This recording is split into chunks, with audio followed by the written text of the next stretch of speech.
Is it because I don't own a single dress? Is that why you look at me like I'm a problem someone else should have solved?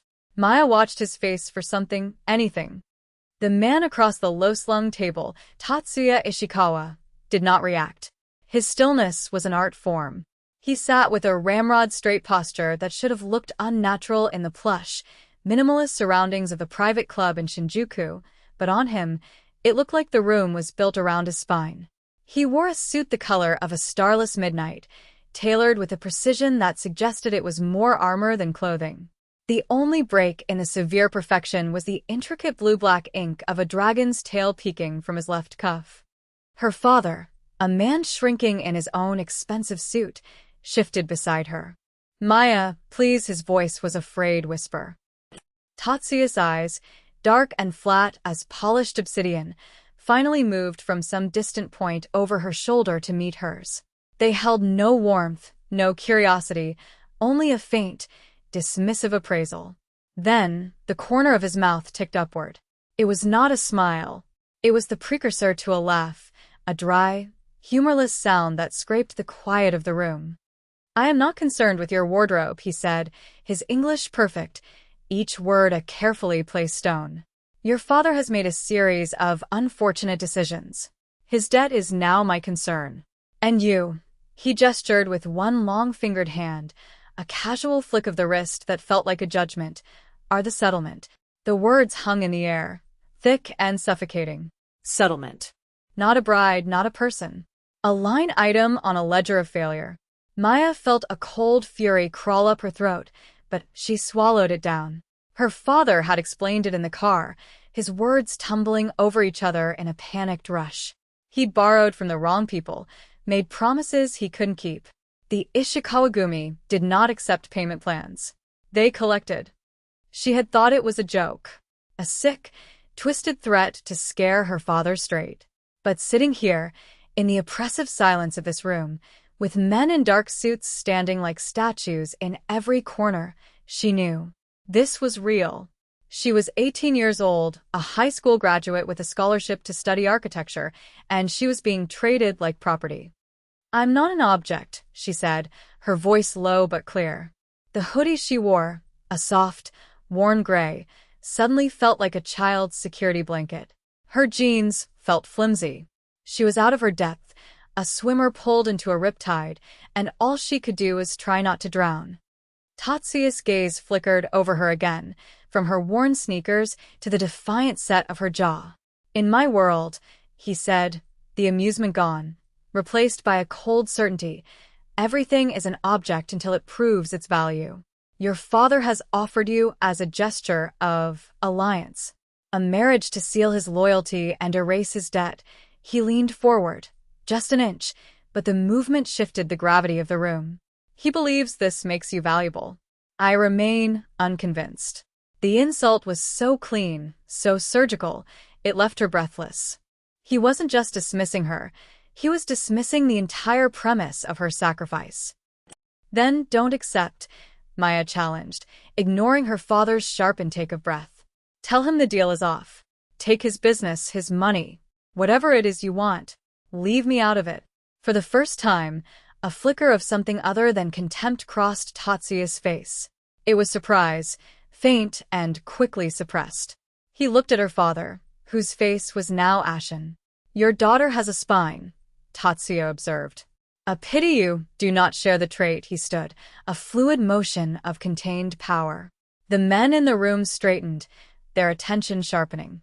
"The arrangement stands." An oath was made.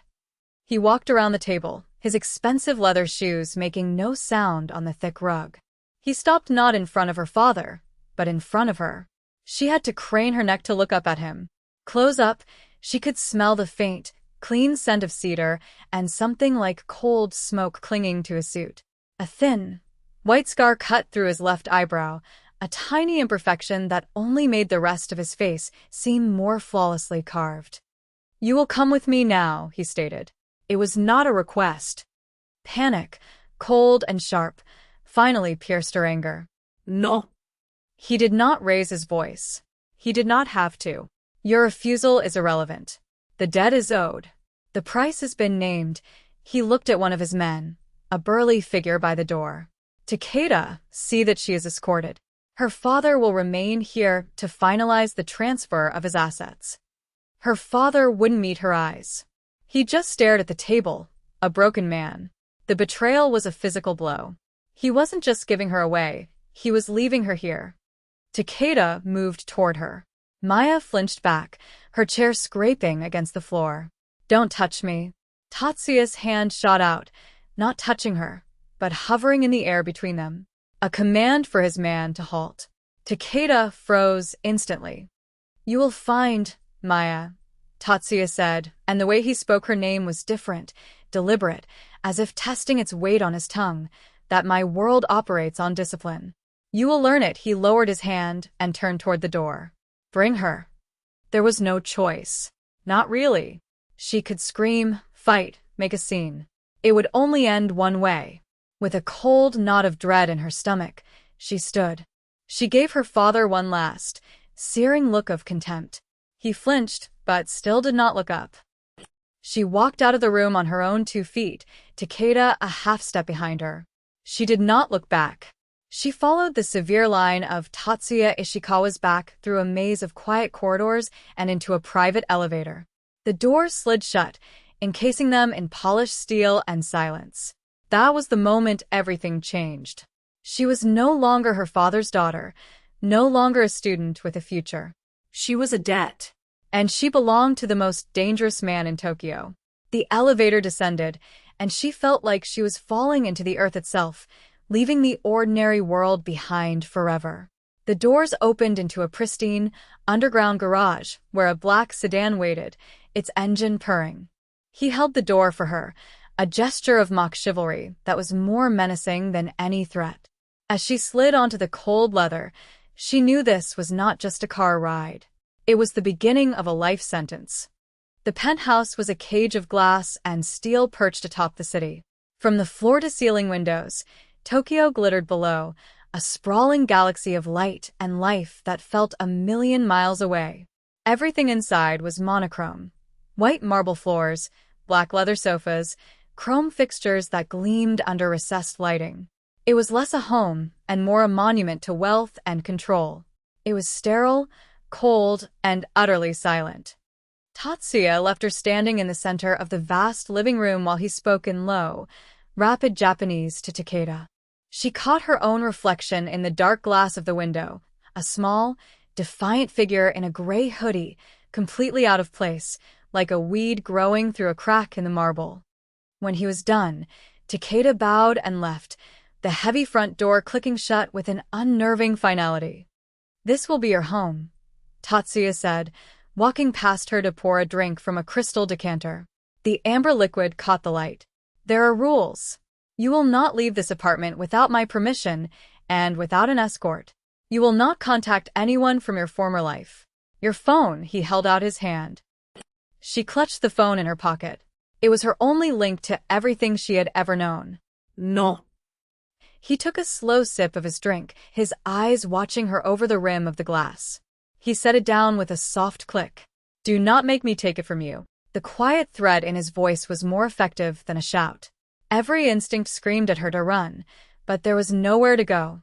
She was on the 50th floor. With a shaking hand, she pulled out her phone and placed it on the black granite of the bar. He slid it away without a glance. A housekeeper will bring you whatever you need. Your room is at the end of the hall, he said, already turning away, dismissing her. That was it. No further explanation. No attempt to make this palatable. She was a piece of furniture he had been forced to acquire, and he was putting her in a corner to be ignored. The anger was back, hot and sharp. Is that all I am to you? She asked, her voice louder than she intended. A prisoner? He stopped, his back to her. You are the consequence of a foolish man's actions. What you become beyond that is yet to be determined. He walked into a room she presumed was his office and closed the door, leaving her alone in the crushing silence. Days bled into one another. A silent, older woman named Mrs. Tanaka brought her meals and a selection of clothes, silks and cashmeres in shades of gray, black, and white. Maya refused them, staying in her hoodie and jeans. It was a small, pathetic rebellion, but it was hers. She spent her time exploring the penthouse, every inch of its cold perfection. She found a library filled with books on history and strategy, a gym with equipment she didn't know how to use, and a single, locked door she learned to avoid. Tatsuya was a ghost. He left before she woke and returned late at night. They existed in the same space but in different time zones. Sometimes, she would hear his voice from his office, a low, authoritative murmur. She learned the sound of his footsteps on the marble, the soft click of his office door. She was a ghost in his life, and he was a predator whose territory she happened to inhabit. One night, unable to sleep, she found herself outside his office. The door was slightly ajar. Peeking through the crack, she saw him not at his desk, but standing before a small, recessed shelf. He held a simple silver frame in his hands. His shoulders, usually so rigid, were slumped. For a single, unguarded moment, the mask of the unfeeling Yakuza boss was gone, replaced by a profound and aching sorrow. He traced the glass of the frame with his thumb, a gesture of such gentle reverence it made her breath catch. He must have sensed her. He stiffened, and in a blink, the mask was back. He placed the frame back on the shelf and turned. His eyes locked on her in the dim hallway. "What are you doing?" His voice was ice. She didn't have an answer. She should have run, but she was rooted to the spot, mesmerized by the crack she'd just witnessed in his armor. He strode to the door and pulled it open, his large frame filling the doorway. "My office is private. I couldn't sleep," she stammered. Her eyes darted to the shelf behind him. She saw the frame clearly now. It held a photo of a smiling young woman with Tatsuya's same dark eyes. She looked no older than Maya. His gaze followed hers, and a cold fury unlike anything she had seen before hardened his face. "Get out." She backed away, her heart hammering. That night, she understood. His wound was not a matter of business or territory. It was a person, a woman he had loved, and, she suspected, a woman he had lost. That was his vulnerability, the one thing in his fortress of ice that could still bleed. The next week, the fragile, unspoken truce of their cohabitation shattered. Tatsuya informed her they would be attending a dinner. "It is a formality," he said, his tone leaving no room for argument. "My associates wish to meet the woman who settled the American's debt." Mrs. Tanaka laid out a black silk dress. It felt like a costume. Maya stared at it, then at her own reflection. She put it on. The fabric was cold against her skin. When she emerged, Tatsuya was waiting by the door. He looked her up and down, his expression unreadable. For a second, she thought she saw that flicker of surprise again. "It seems you do own a dress," he commented dryly. The drive was silent and tense. The car, another black sedan, moved through the neon-drenched streets of Ginza. She felt his presence beside her like a physical weight. As they pulled up to a discreet, high-end restaurant, she saw Takeda and another man in the car ahead of them tense up. "What is it?" she asked. "Stay in the car," Tatsuya ordered, his hand already on the door handle. Then chaos erupted. A dark van screeched to a halt beside them, and men in dark suits, not his own, spilled out. The sound of gunfire cracked the night. Tatsuya moved with a speed that was terrifying. He shoved her down, his body covering hers as the window beside her head exploded inward, showering them with fractured glass. "Down," he roared, his voice a guttural command right by her ear. She could feel the heat of his body, the solid wall of his chest against her back. He smelled of cedar and cordite. In the terrifying intimacy of the moment, pressed together as the world dissolved into noise and violence, she wasn't afraid of him. She was afraid of the world outside the shield of his body. The firefight was short and brutal. She heard Tatsuya giving sharp orders in Japanese, the precise, economical sounds of his own weapon firing. Then, silence, punctuated by the groan of a wounded man and the distant wail of sirens. He moved off her. "Are you hurt?" he asked, his voice tight. He scanned her with an intensity that had nothing to do with dismissal. "No," she whispered, her voice trembling. He looked past her, his jaw tight with fury. "Saito," he growled. Arriba al clan. Later, back in the penthouse, the adrenaline began to fade, leaving a shaky exhaustion in its wake. Paramedics had checked her over. She was fine, save for a few scratches from the glass. Tatsuya had a long, shallow gash on his forearm. He refused medical attention, instead pouring himself a drink with a hand that was perfectly steady. His men were giving their reports in the living room. Maya, huddled in a blanket Mrs. Tanaka had given her, listened. They were dissecting the ambush, trying to figure out how the Saito clan knew their route. They were waiting. They knew the car, Takeda said. Maya's mind replayed the scene. The van, the way it had pulled up. Something was wrong. It wasn't the car, she said softly. The men stopped talking. Tatsuya turned to look at her. What did you say? They weren't looking at the car, she repeated, her voice stronger now. When the van stopped, the man who got out first, he didn't look at the driver's side. He looked at the roof. Right above my head. She stood up, walking toward the windows. They weren't tracking the car. They were tracking something on it. Or in it. Her mind raced back to her phone. He had taken it. Where was it? But that didn't make sense. Her eyes fell on the simple, elegant necklace Mrs. Tanaka had insisted she wear with the dress. It was a gift, she had said. From him. She reached up and her fingers closed around the small, cool pendant. Tatsuya's eyes followed the movement. A dark understanding dawned on his face. He crossed the room in 2 strides, his fingers brushing hers as he examined the pendant. With a sharp tug, he ripped it from her neck. He turned it over. Embedded in the intricate silverwork was a tiny, almost invisible a tracker. The room was silent.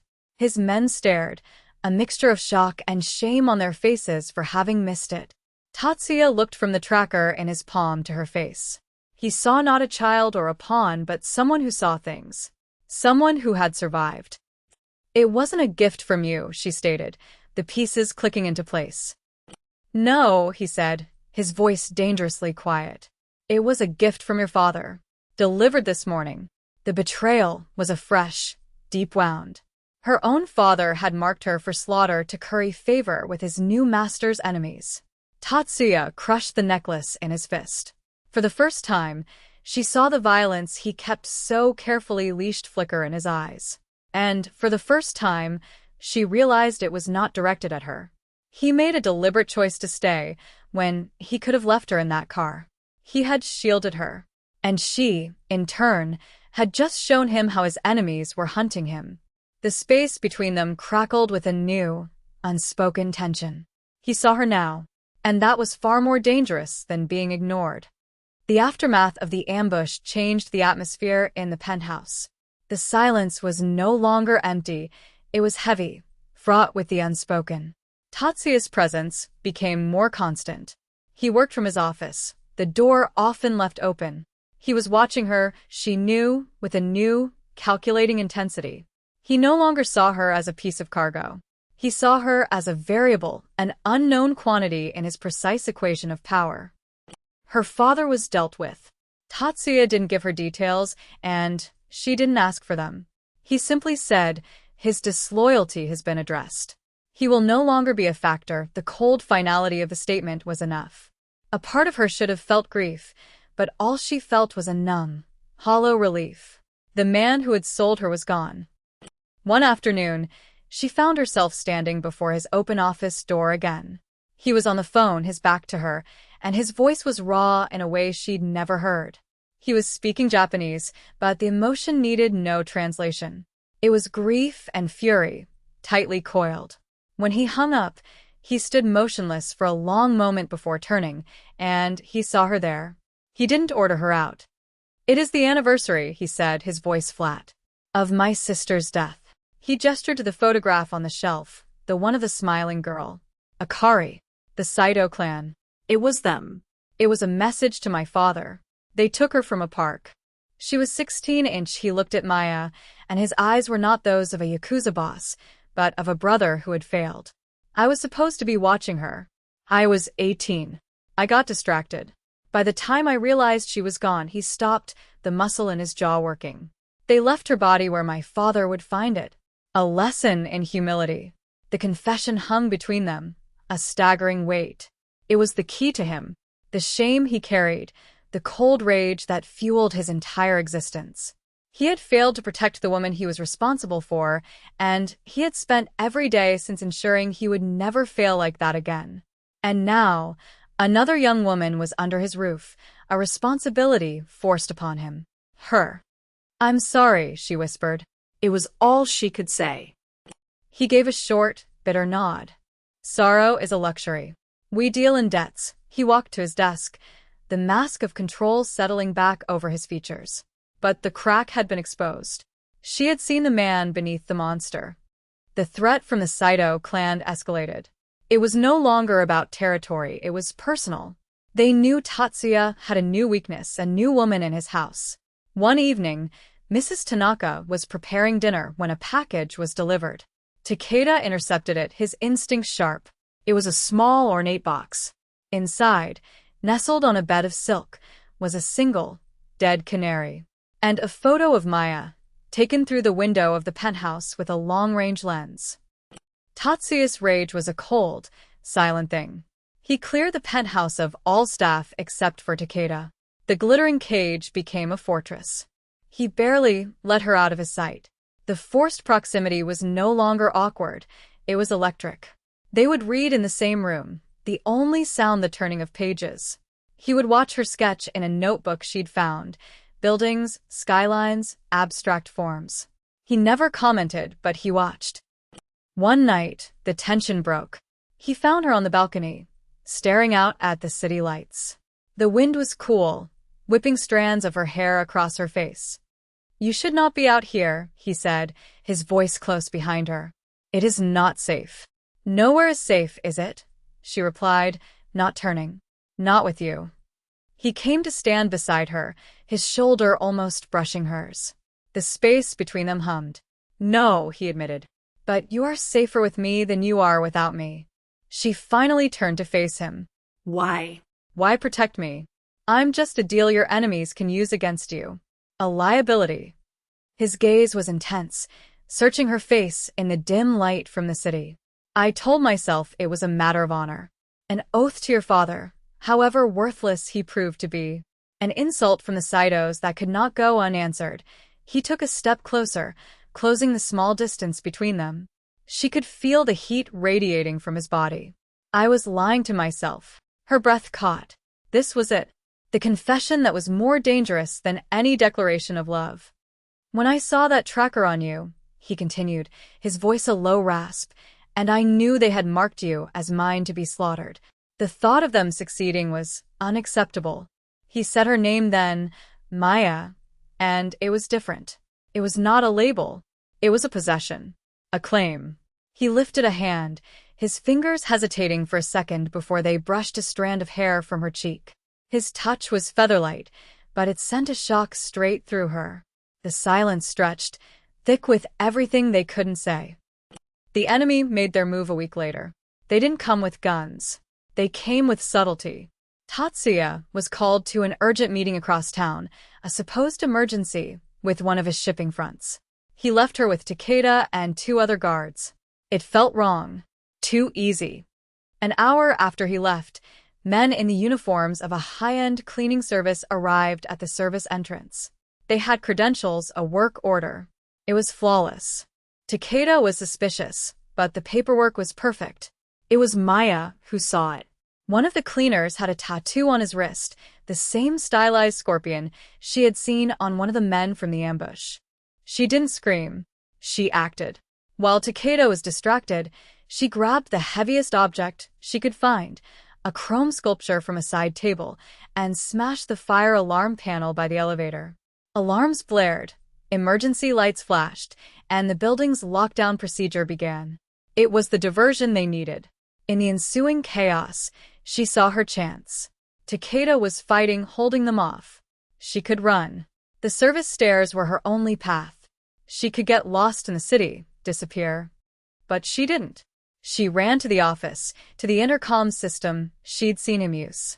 Her hands flew across the controls, patching into the garage frequency she'd overheard him use before. Tatsuya. It's a trap. They're here. In the penthouse, a man burst into the office, one of the fake cleaners. He grabbed her, his hand clamping over her mouth. She fought, kicking and struggling, but he was too strong. He dragged her out of the office, toward the living room where the fight was raging. Takeda was down, injured but not dead. The last thing she saw before a cloth was pressed over her face, its chemical sweetness filling her lungs, was the victorious sneer on the face of Genji Saito, the clan leader himself, stepping into the room. Then, darkness. When she woke, the world was a swaying, dark space. The smell of salt and diesel. She was in the back of a van. Her hands were tied. Genji Saito sat across from her, calmly cleaning his fingernails with a small, sharp knife. "The little bird sings," he said with a thin smile. "Ishikawa is on his way. He is predictable in his rage. Especially when it comes to the women he is supposed to protect." He leaned forward, his face unpleasantly close. "He failed his sister.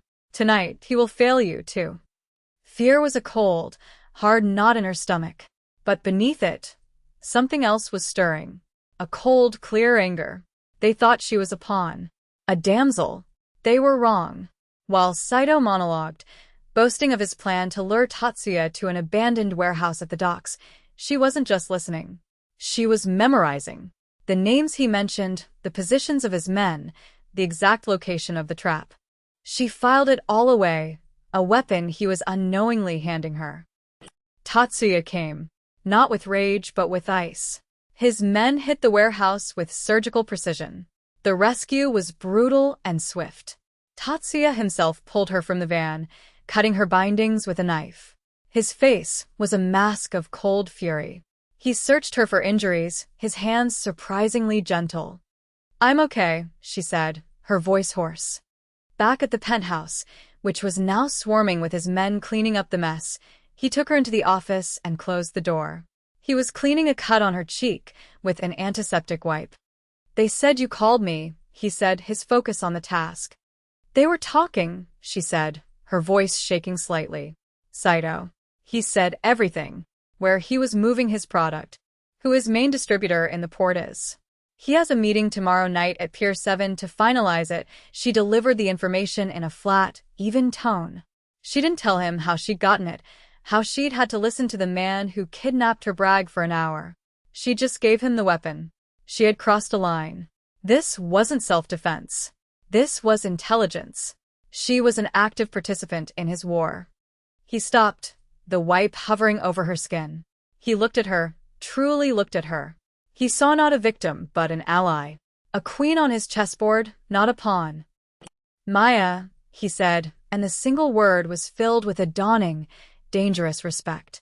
He finished cleaning the cut, his touch lingering for a fraction of a second too long.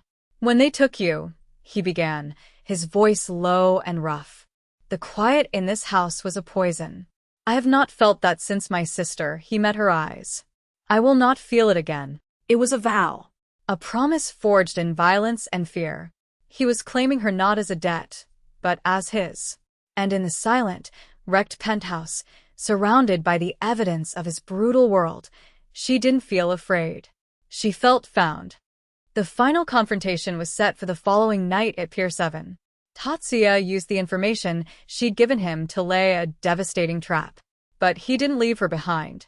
He brought her to a secure location overlooking the docks, a command post of sorts, with Takeda, his arm in a sling, at her side. "I want you to see this," Tatsuya had said. "I want you to see what we do to those who threaten what is mine." From the window, she watched as the Saito clan walked into a perfectly executed pincer movement. It was not a battle, it was an eradication. Tatsuya moved through the chaos like a phantom, his movements economical and lethal. He was not a businessman playing at being a gangster.